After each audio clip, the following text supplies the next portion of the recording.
Mother's Day is celebrated this Sunday, yet for one South Florida daughter, it is a day of anguish and loss. Like many children with aging parents, her choice to have her mom cared for at an adult living facility came with the hope she would be better protected than living on her own or even with family. But what happened, she says, is the unimaginable.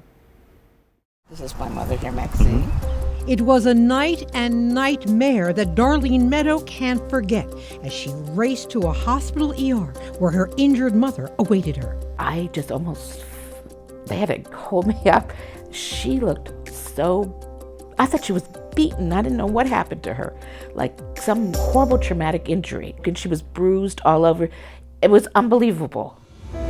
What happened to Meadow's 94-year-old mom, a resident at an assisted living facility on a sprawling Lauderhill campus? The condition she was found in, more than a block and parking lot away from the entrance of where she lived, is difficult for Darlene to describe.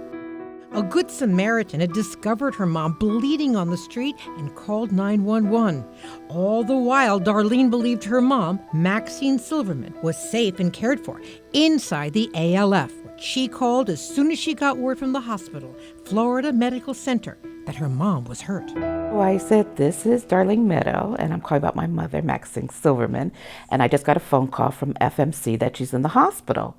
And the lady said, oh, no, she's eating dinner.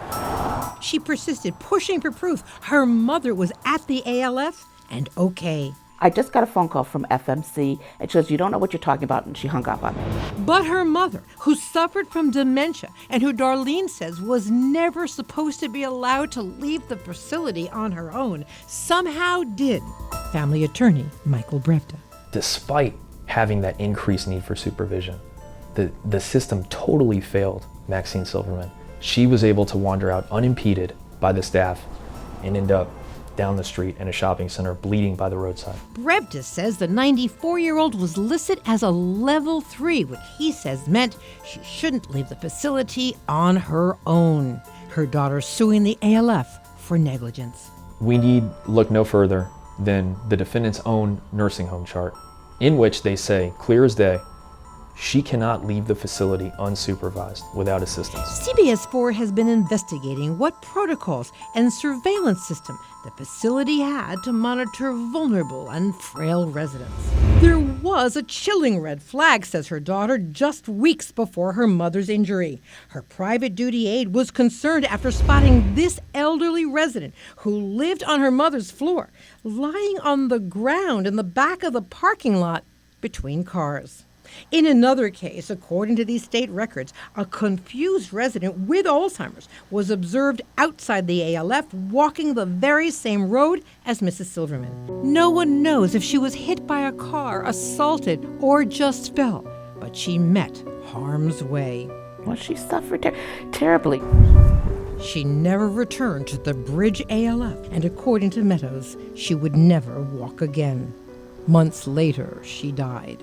I wanted her message to get out there, her story to get out there, and I wanted us to have a little respect, we're more than just a number, and it shouldn't have happened.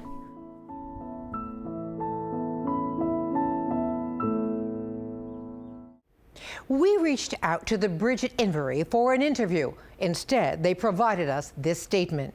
Residents are our highest priority. There is currently a lawsuit against our community by a family member of a former resident.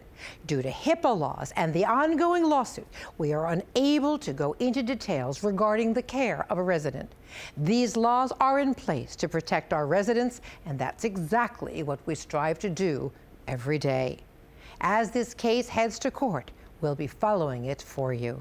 Michele Gillen, CBS 4 News.